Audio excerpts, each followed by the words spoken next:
So, hello everyone. My name is Dénes Tóth.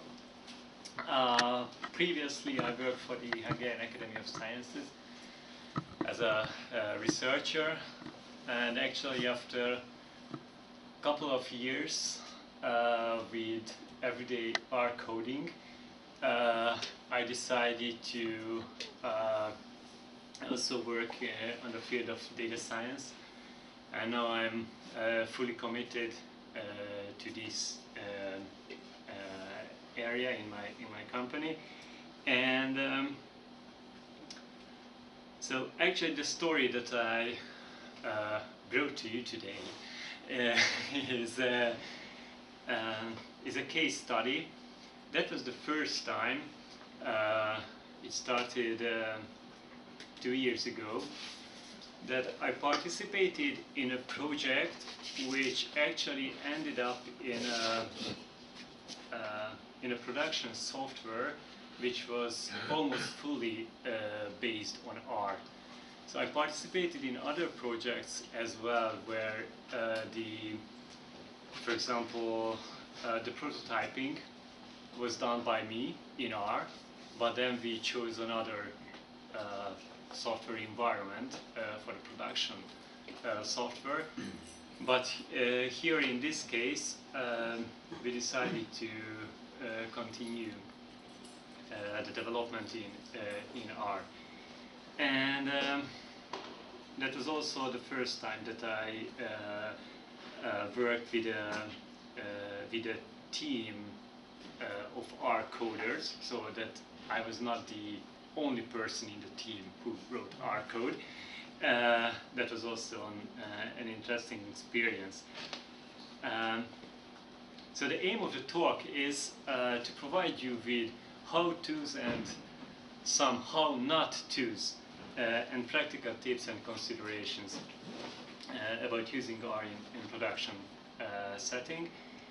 And I try to convince you that R is neither just for prototyping, nor is a Swiss Army knife. So I think you might know most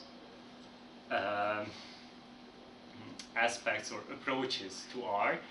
Even in some companies, the prototyping part is done in R because you can develop in R very quickly. You can create some nice reports with nice visualizations, etc. But then it's told that, okay, R is not for production, not matured enough, and maybe it is just a scripting language, etc. So then, for example, everything is transformed to Python or to Java or some other more professional software environment.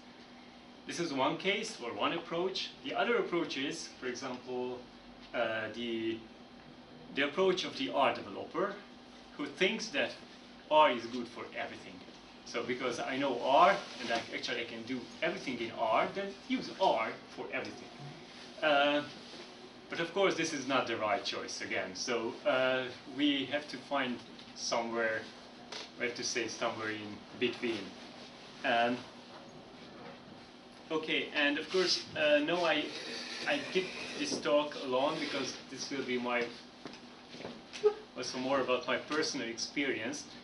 But actually, a lot of people contributed to this project. First of all, Professor Peter Cuttens, who is the principal, the lead leader of this project. Actually, this is about his mission and vision. A guy from Australia is responsible for the maintenance in Azure, the main project site and infrastructure. And when we turned into the production phase, I actually contacted Lotzi, another co-organizer of the R meetup, and one of the leaders of Quanopt. And then quite a few of the guys who work for the Quanopt then contributed to this project. especially Balázs Urbán, who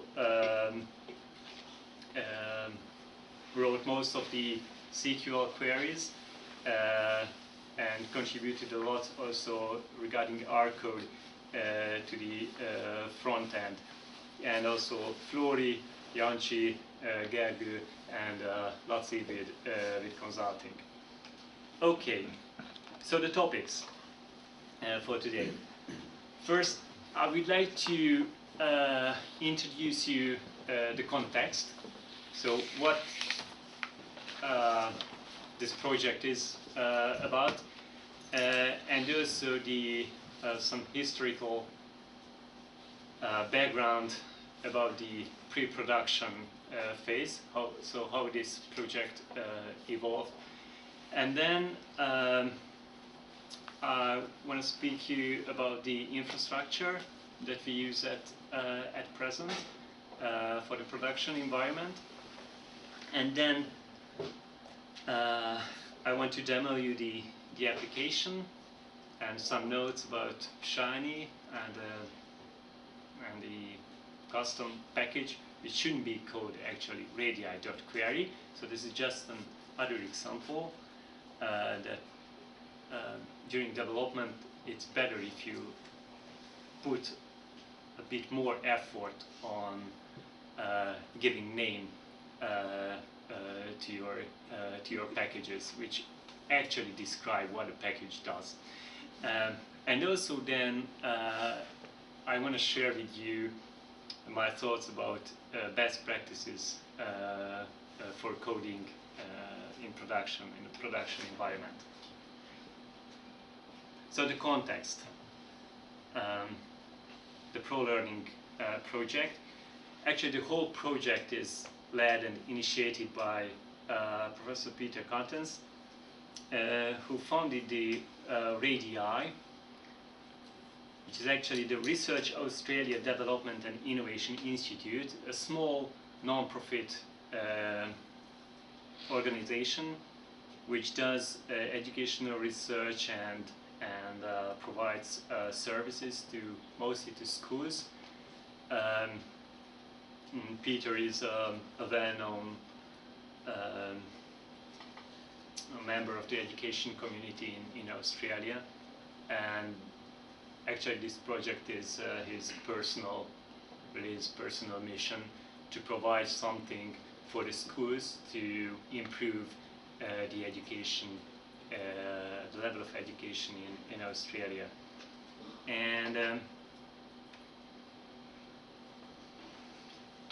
And the whole project, so I will speak about one part of the project, but this is just a part of a bigger one, which is now called ProLearning. And the idea behind ProLearning is that schools gather a lot of data, really.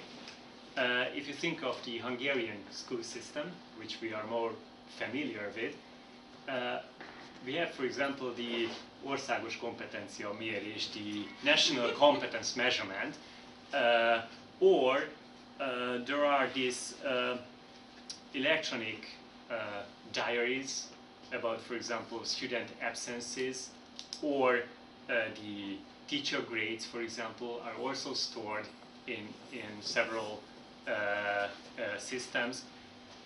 But actually they collect the data, they have the data, but they have it in various places, in various systems, and actually no one in the school can do anything with this data because they are not data scientists, they do not have any background with data modeling and analytics, etc.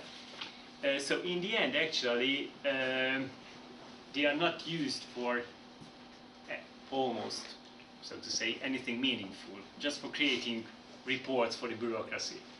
And Peter thinks that that could be done in a different way. So we could implement an application which could collect actually the data from various sources into a common structure, also add additional data to it. For example, they conduct a lot of questionnaires in schools, and they conducted several thousands of those questionnaires. Then when we gather this data, and when we have this data in a structured database, then we could actually run meaningful analysis, which could then help the teachers and the school principals or even school systems to improve the quality of education. So this is actually the big picture, and the smaller part that I'm more involved in is about this analytic part. So we should develop an application which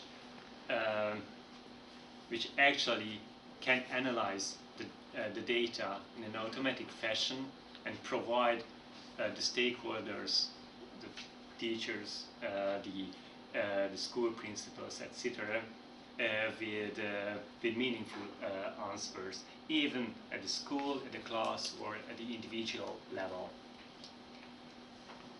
So, in the long term,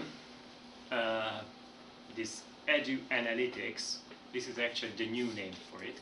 So the edu analytics software would be a cloud-based web application which provides fully automatic data extraction and then interpreted answers to various simple and complex school or student level questions via conversational interface. You can, so I mean it literally, conversational interface. So this is the this is the dream, that a teacher can just ask the computer,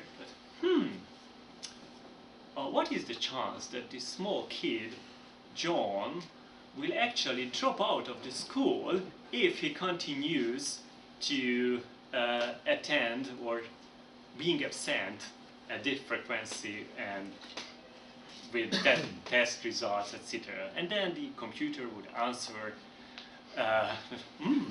the dropout probability is pretty high.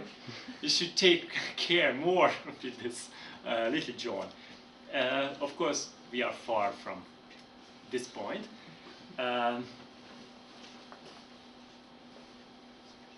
But this is the idea that we have these causal and prognostic questions, the evaluative questions, the what-if scenarios. So, for example, a teacher could just, for example, like, you can imagine it as a slider. Okay, what happens if I can convince the parents, for example, that the child should attend the school more frequently or put more effort into mathematics?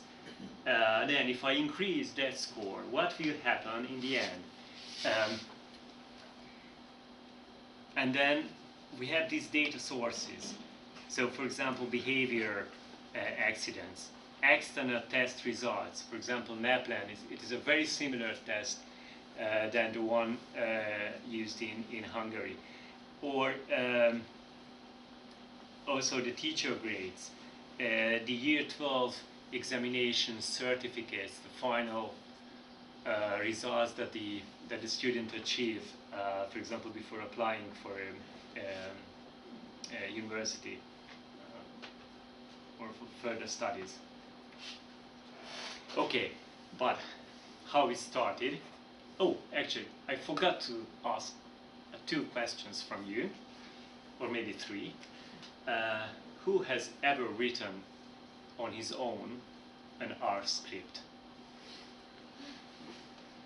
Okay, cool. Who has written an R package? Okay, a bit less. And who has ever contributed to a project as a software developer? So maybe not in R, but in Java or C++. All right, cool. Okay, then I think you are the perfect audience for this talk. Okay, so we will come back to this later, but now how it started. I call it the pre-production phase. So actually, Gergő contacted me because he worked for Peter in an other part of this project, and he knew that Peter was looking for something who has had experience with structural equation modeling. Peter is pretty well versed in statistics, and he knew that to express his idea and the relationship between different learning achievements, structural equation modeling would be a proper statistical procedure. So okay, that was actually the reason why he interviewed me, because by that time I was pretty deeply involved in structural equation modeling in my work. So actually we started with this. Do you have experience in that particular thing? And of course, whether you do it in R, because he wanted to do it in R. Okay, so that was okay. And then we started to work together, so I was involved in the project meetings. And of course, your first impression is, as a data scientist, and so before doing anything with models, you would like to be familiar with the data that you can work with. And then it turned out that actually the data that they can provide is a total mess. So you really cannot imagine how school data, as they arrive to you, can look. So they imported, they went to schools and then asked the school administrators to download data, to extract the data from various portals that they are which are in use in the school, and this can be in text file, CSV, Excel file, PDF even. So you get a PDF, for example, with student enrollments. A perfect format, right? With the headers, etc., with footers, and some tables, of course, with wrong escape characters in it. And the data content, it can be student enrollment, student attendance, teacher assessment, external test certificates. No two schools provide the very same data set. So even schools which actually use the same school systems, the same school portals, extract, showed some variation. What they thought that could be important for us to create some static reports, which, so the purpose of this first phase would have been just to show them what could be done with their data. So that they gave us the data, then we process the data, analyze the data, and create some static PDFs. But of course, so that was the badly formatted files. Even actually school portals do this, that they actually create the Excel file, for example, programmatically, and then you can open it in Excel, for example, but when you try with an R package, that we know that there are a lot of R packages for importing the Excel file, and then actually you first have to open it. Let's say if you want to do it programmatically, for example, you open it in LibreOffice, resave it, and then you can open it in R. So that was pretty standard experience.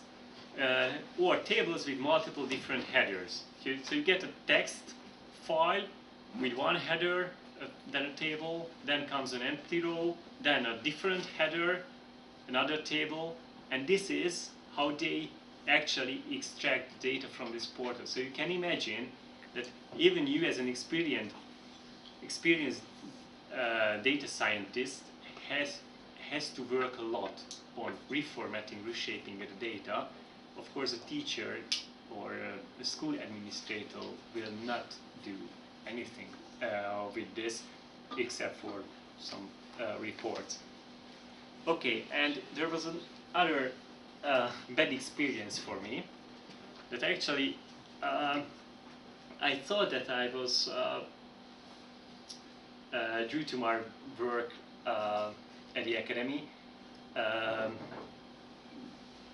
familiar with how education systems look like, but then it turned out that actually in Australia the system is totally different from the Hungarian ones, and it is a system that I do not know. It is much more similar to a university in Hungary, so where you can attend, for example, another year level, so you can be in another grade as your enrollment grade is, and also you can or yeah, how they for example calculate grades. They don't use this from 1 to 6 or 1 to 5 or A, B, C, D, E system. Actually, they use all sorts of grades and all sorts of teacher assessments. And this is very interesting as a data scientist when you don't know anything about the system, but you just look at the data which you get in this format. You try to join them, aggregate them, etc., and then come to surprise. You wrote some code which works for one school, and then you run it for the other one, and it turns out that actually there are no matches because they use a totally different evaluation system, totally different grades and scale. The teacher marks are on a different scale, etc. Okay, so what I did first was that, okay, I wrote a package which extracted the data from the raw files, so actually parsers, so to say, for PDF, text, CSV, etc., simply to get so good formatted tables. And then, of course, I had to export the data and wrote some helper functions and scripts which transformed the imported data to proper data tables. That was actually a mostly manual process. So, for example, in 3 steps, you could link one ID to a different ID because the same ID didn't appear in the same table, but, for example, based on one ID, then you could link it to a student name, and then that student name based on date of birth in another table, and then you got the right ID from the 3rd or 4th table. And sometimes we forget as data scientists that really our job is 70% about getting the data right, and then comes the interesting part with the analysis and the visualization. So the most used packages were data table and ggplot. Really, I highly suggest to all of you to get familiar with data table. Even if you are a heavy dplyr user, you should really take a look at data table. Okay, then the prototyping phase. Okay, when we received some good feedback based on these static PDFs. Then Peter asked me to create a Shiny application by which a user can run simple analysis on in-memory or pre-processed data. So the solution was to create actually not 2 more but 3 more packages, one for the analytics visualization and one for the Shiny app. I will try to show you how this app looked like.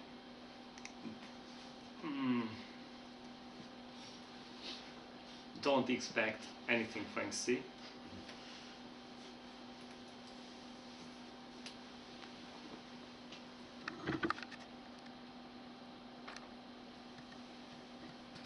So, let's say these are the NAPLAN data. And you could select maybe trend variables, panel variables. So if you like, for example, based on, let's say, domain. Okay, then we maybe. Oh, so this is old legacy code. I think, yeah. Okay. Where you can see what happens if you do not use any package dependency or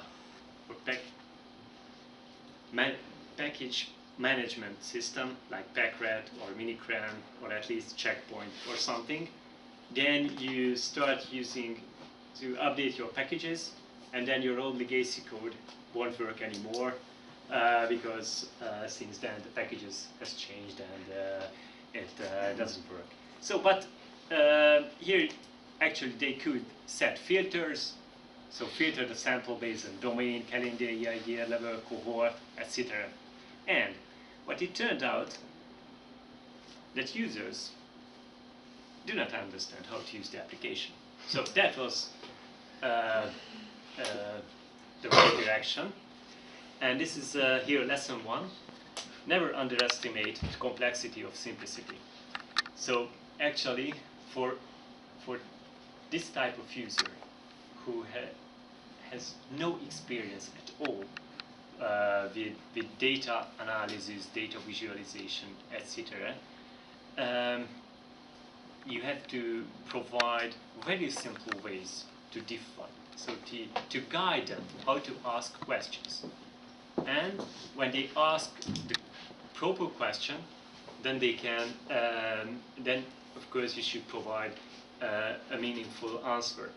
But really, I think this is an extremely hard task. It's a much harder task than actually implement the code. Okay, then in the post-prototype phase, some decisions have to be made.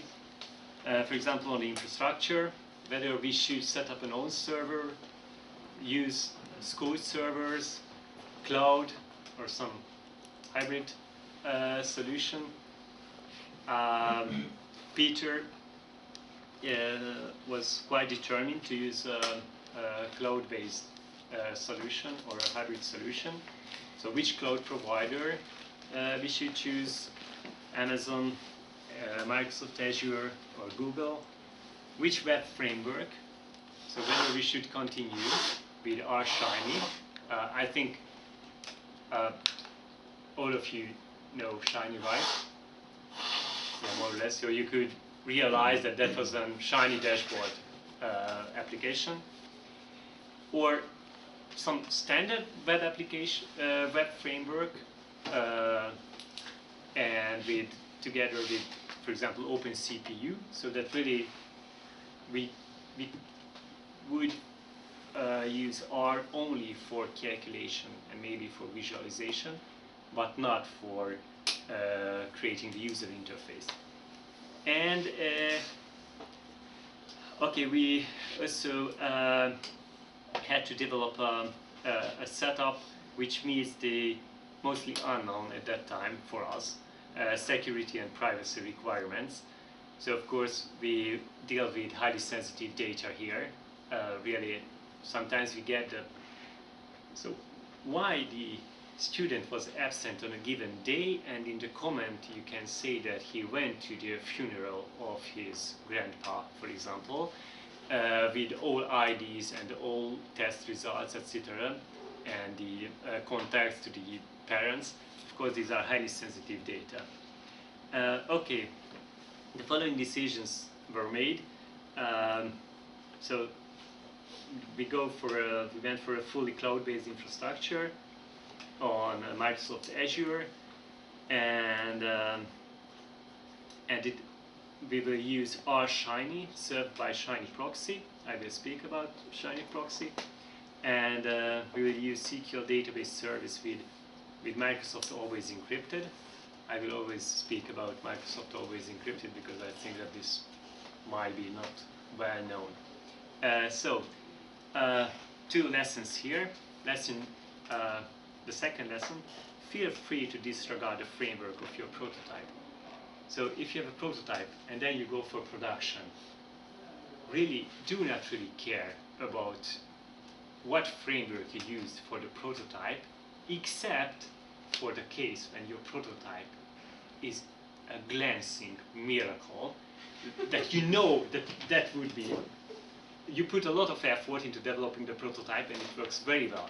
In our case, of course, it was clear that, okay, this was just a very rude trial. And the third lesson, do not believe in rumors and self-advertisements. You will understand what I'm speaking about when we proceed to the second next slide. So rather check it out on your own or consult with experts with hands-on experience. So really put effort into investigating the alternatives. Okay, and the infrastructure. So in the end, actually the client opens the browser, then logs in. Here we use Shiny Proxy. Shiny Proxy actually launches a Docker container for each user, and in the Docker container we run the application. In the data manager application, the school administrator uploads the data to the SQL database service, and when another user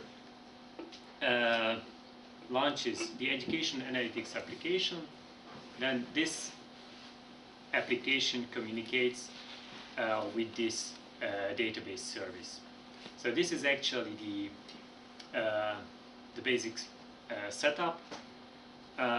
Later, for example, this database, right now there are separate databases for different parts of the project. Later they should be merged into one database, but right now this is the setup. And why we chose Azure? It was not actually my decision, but the one aspect was security, that it has the proper certificates which prove that it meets the relevant Australian government standards, is listed on this Australian government certified cloud services. So it is maybe more trusted by schools because most Australian schools use Microsoft products. And it is available in a lot of regions worldwide. At present there are 2 centers in Australia with 2 more coming soon. This is important for latency issues. And they provide this SQL database service with always encrypted. So maybe now this is the time to speak about always encrypted. So what is the problem with cloud providers or with data stored in the cloud?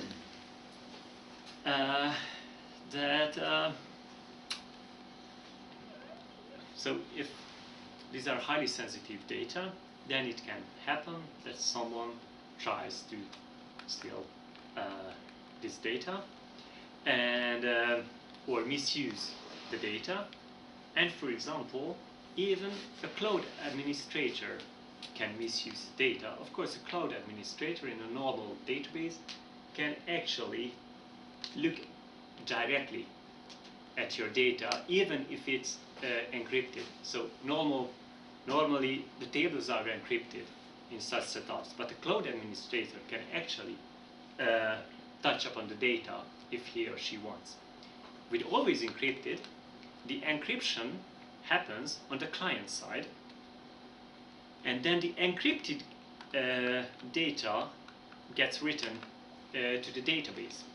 So actually, even a cloud administrator has no idea about what your database contains. Of course, if, just like in our case,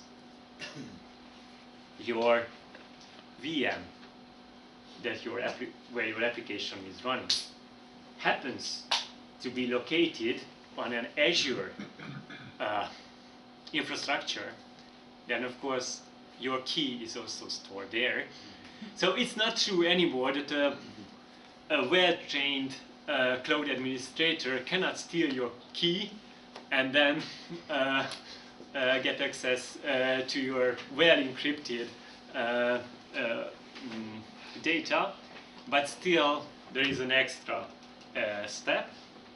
And the promise was that you can read when you go to the dedicated site of Microsoft, that it might have about maybe 20% overhead, something in this range.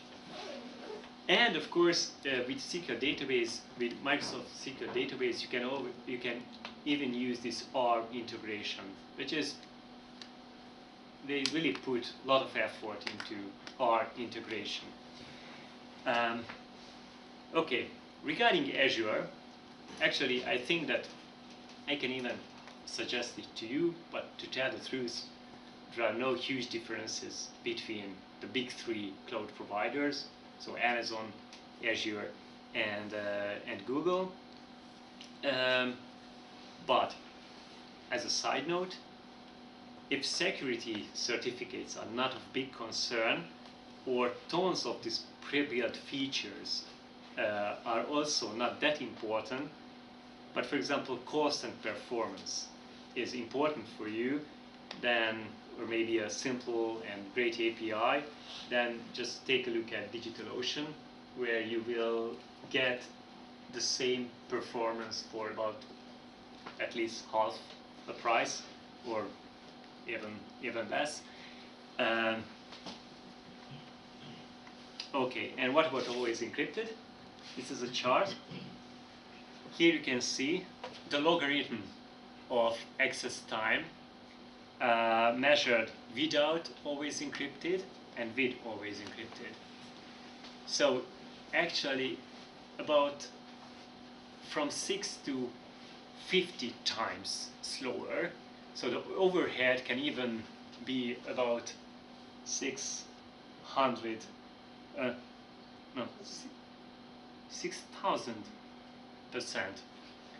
So not like 20 or so. So with always encrypted, be extremely careful. Use it only if you, for example, if you need only for a couple of columns. Oh yeah, always encrypted works column-wise. So you encrypt the columns in your data, and you can choose between two types of encryption, deterministic or random. If you want to look for something during your process, then you need deterministic encryption. So use always encrypted if there are really just some less important columns, but highly sensitive columns in your data that you really want to keep encrypted. Otherwise, you can expect huge overheads. Also, partly because you cannot store then your data in the original type. So let's say an integer type, you will then have to use more resource-intensive data types like a wildcard or similar. So for us, that was a really bad experience because we put a lot of effort, especially Balázs, to prepare the data model and the database to be always encrypted conform. And then it turned out that it actually kills our application unless we boost the tire in our Azure database service. But then the cost can really extremely increase. So with what about Shiny Proxy? Shiny Proxy is a free and open source product of Open Analytics available on GitHub. Actually, if you think of subscribing to Shiny Server Pro, so from RStudio, forget it. And go for Shiny Proxy. Really, I think it's brilliant, simple, fast, easy to install, easy to use, very reliable, and you can run as many instances as you want, and you can even use Docker Swarm, or now it is not, they haven't pull request, they haven't merged it yet, but then it will provide you also with Kubernetes support. So you can really scale up. If you are not familiar with Docker containers and virtualization technology, etc., the point is that you can scale up your application very easily. So you write your application as if it would be targeted to one user, and then when you have 1,000 users, you don't need to change your code, your application. You have to, of course, reconfigure your setup in the infrastructure, but then you can scale it up easily. The challenges that we faced. So even with the modest set of analytic procedures, the number of potential analysis setups is extremely high due to potential filtering and subgrouping. So as you might see it, might have seen it before, there was, for example, the domain, the calendar year, the year level. So you could filter, then you could subgroup, and this is just, for example, a simple distribution like a histogram or a density graph. But then you can arrange it in several ways. For example, how girls belonging to the 2014 entry cohort progressed in the numeracy NAPLAN domain. And for the target audience, they have no data analytic or statistical skills, as I mentioned. So what is the best way to guide the user to formulate meaningful questions that you can respond to? Other performance bottleneck, or other problem was that we faced, that the performance bottleneck is gather the data. So actually gather the data from the database. Once we have it in memory, then with that simple analytic procedures, it is really extremely fast. So most of our analysis takes a couple of milliseconds, but gathering the data can take a couple of seconds, and the data coverage is not too good. So as I mentioned to you, the data that we receive from the schools has always varying pattern of missingness. So in some of the schools they have that kind of data, in some of the schools another kind of data. Even if they have, for example, NAPLAN data for this entry cohort, maybe for the next entry cohort they do not have NAPLAN data for some reason. And therefore it is very hard to know beforehand whether you can perform the given analysis.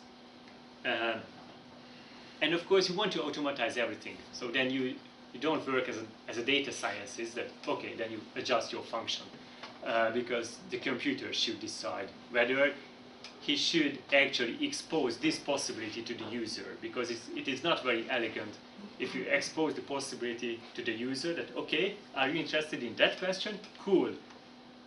You go through the steps, and then when comes the chart, that, okay, this is the result. Oh, sorry, we don't have the data for this. So this is not very elegant. It is better if you do not even provide the possibility.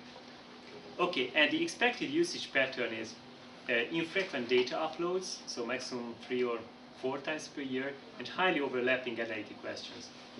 So lesson 5 is think first, code second. And by the way, the former is much harder. So try to figure out the best way how you can meet these challenges. And when you have a proper setup in your mind, and you are a fluent R programmer, of course, or a Java programmer or whatever, then you can translate this idea to the code. But if you write the code first, then you always have to rewrite the code when the new challenges arrive.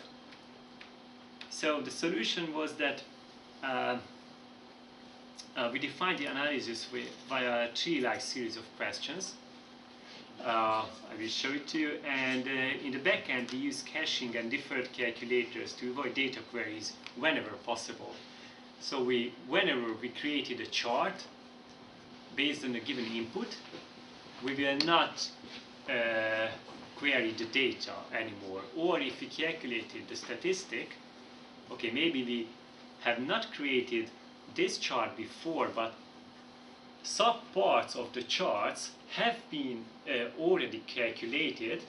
I mean, we know the statistical results, then okay, we recognize that we don't need a data query. We can just use the statistics and then create the plots. And so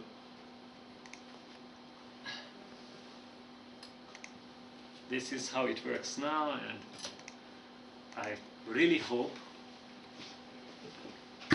that it will not demos. So we have the data manager and the education analytics. So this is the shiny proxy part here, this application selector. And when I click on education analytics, okay, now we are communicating with Australia. So please keep this in mind when you evaluate the speed of the application. And there are some prepared ties. So my idea was to actually organize everything into tiles. So tile is the basic unit, and for each tile actually contains one related set of visualizations. So for example, here you can see the distribution of NAPLAN standard score. Okay, these are the domains: reading, writing, spelling, punctuation, and grammar numeracy. And these are the corresponding densities. And these are the individual students. So you can, okay, I click on this. So for example, this is an outlying student. I might be interested in who is this student. Okay, here you see the ID. So then if you are the teacher of the student, then you can check the name and look at other achievements of the particular student. Okay, or comparison of teacher marks. And what we use here for, actually, can you recognize what types of charts you can see here? This is, for example, for attendance data. Idea? Which R package? No? By the base package? So ggplot. So these are actually ggplot graphics, but instead of Plotly, we actually forked the giraffe package. It had some drawbacks for us, but then I figured out a way to generalize it a bit more, and then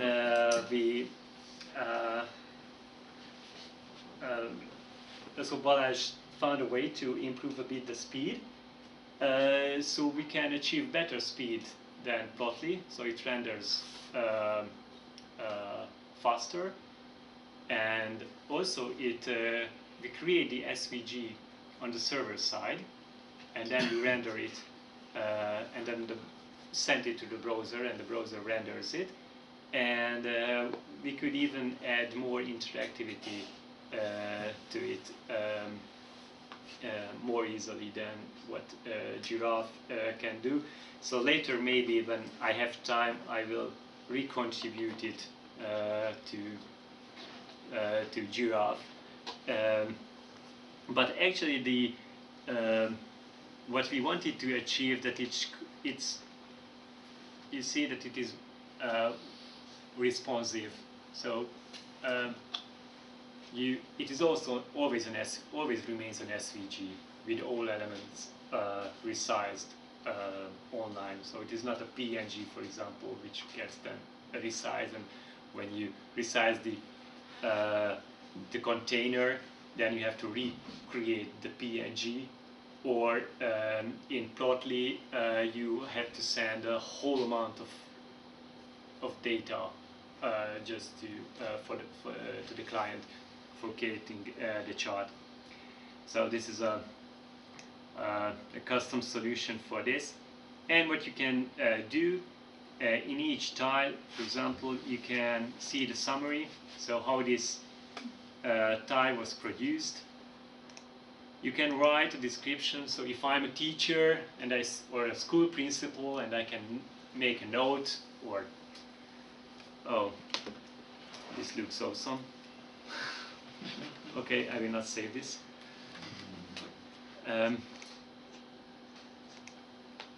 And you can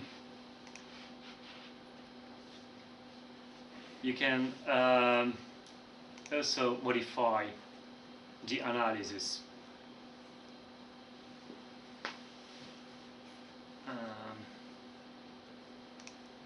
Okay, rather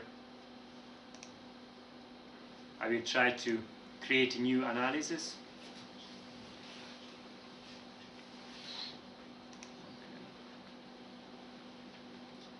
Maybe here. This is anyway, a correlation chart. So let's say that you want to, for example, analyze the distribution of NAPLAN scores. You can see that you actually go step by step. Okay, I was maybe a bit fast. So that, what is the level of the analysis? Okay, I'm interested in student group, in groups of students. Then, what is the type of the analysis? So actually, what do you want to know? Distribution, comparison, trend, or correlation. Okay, if you are interested in the distribution, then what type of data you want to analyze? Test data, assessment data, certificate data, or attendance data. Okay, maybe test data. Okay, then which test? And this is now dynamically recreated, and we always check what is available for a given school during runtime. And then, okay, you have to refine what you want to do. So which year level you are interested in? Okay, let's say year level 9. Okay, which calendar year?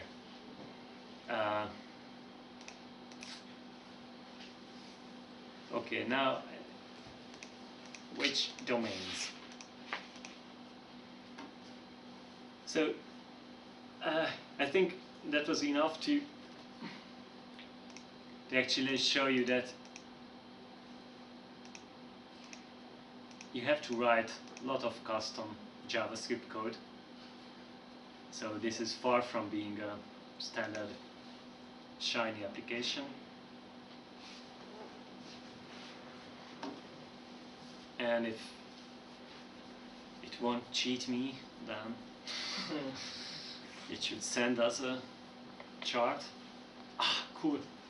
So then, this is the distribution for that particular subgroup of students and for a particular domain.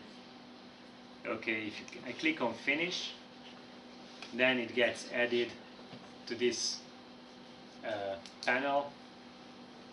You can even add it to the gallery, or you can remove the tile, or you can print a report, and then you get a PDF with the charts included, or you can go to the gallery and oh yeah, so these are actually the charts, the descriptions, the title of the chart, etc. So how this was achieved?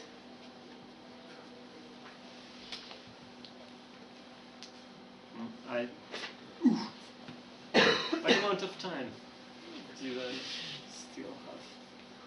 brief summary. Oh no! So,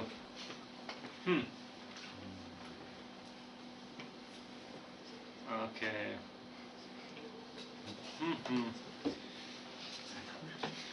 Okay, then I won't. I will not show you code. So, for example, how do this so-called radii query package achieves this? That we create an object for which describes how you want to gather the data. Then you feed this into this object, which actually describes what kind of analysis you want to do with the data, and then this is then feed to the plotting object, which describes how you want to plot the results of the statistics, which was calculated based on the data that you first described. So that would be the radii query package. But then some suggestions for production. So why R? Because you want to use advanced statistical procedures which maybe do not even exist at present. You prefer open source and extremely active supportive community. And you have access to proficient R developers. So if at least maybe 2 of the 3 is right for you, then okay, go for R. But R is not necessarily the best choice. For example, in another environment, I just read a Java-based optimization library for a classical data science project, and then that project was continued as a production software. But for that software, I actually knew that this is no point in doing it in R, because it is actually the core of the whole thing is written in Java. So then a Scala developer in Play framework put together actually the UI, the interface, and also the backend was then coded in Scala, which is a Java-based language. So to put it side by side, I think most of you belong to that category. So this is the workflow of a lone wolf, or maybe a not lone wolf, data scientist.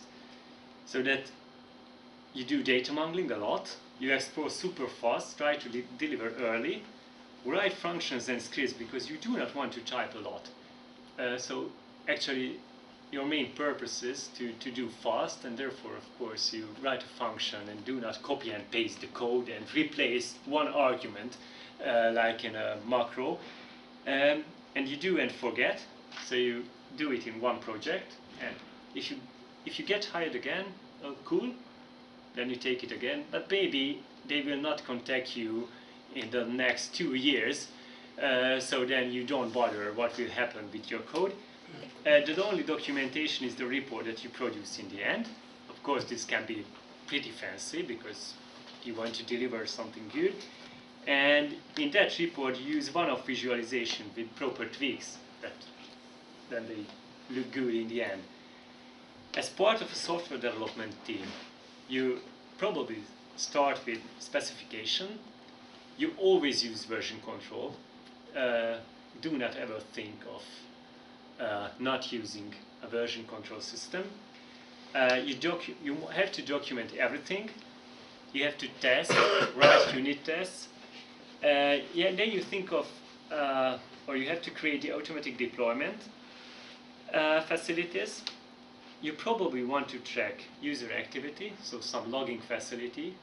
And then in the end, finally, you even start writing some code, but probably mostly debug your own code and others' code. Okay, this is not the way how we work in that project, but this is how I would suggest to work in an R development project. And okay, when will you shoot at me? Maybe may I get four 4 minutes? That's fine. Okay. So, first, some tips. Invest the time to become at least a moderately trained R developer. So for example, I can recommend the books by Hadley Wickham. If you develop mostly in R, use simply RStudio because it actually provides you with all the basics you need for package development. So if I had time, then we just could put together a simple package just staying in RStudio. So everything that I listed here, you can write documentation, you can write unit tests, and package dependency management is also included, etc. But an important note, even though Hadley Wickham is a great developer and RStudio provides you with great tools, look beyond the Hadleyverse. I didn't take now the example. I tried to read the questions which arrive at the R-Help mailing list. And last time there was a solution with dplyr. I couldn't see any reason why the guy used dplyr for this, because he just could use base R. And then in the code he actually went row by row through a table and calculated something. So I looked at this, but this must be extremely slow. So I just rerun it, and it turned out to be extremely slow. And then I was curious that, it looks, this is a one-liner in data table. I just wrote this one-liner data table code. It was maybe 1,000 times faster. And this is not always true, of course. Sometimes dplyr performs almost comparably to data table.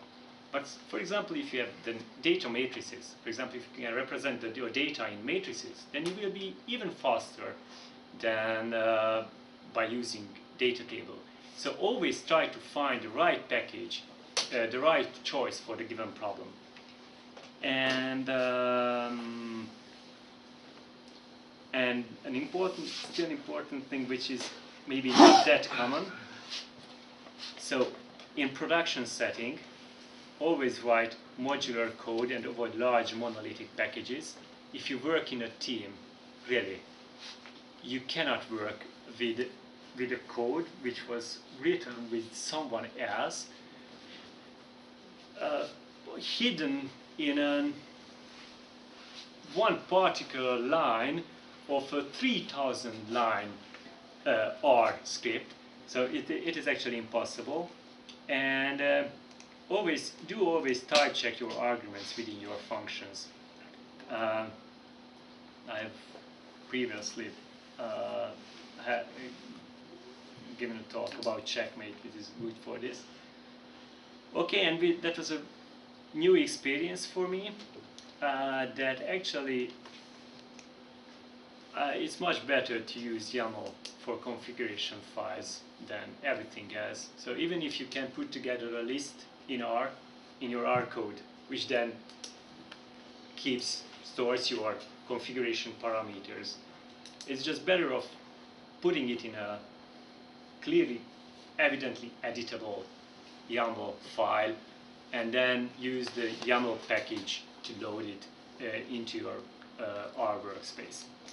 Okay, then that was it. Thank you very much for your patience.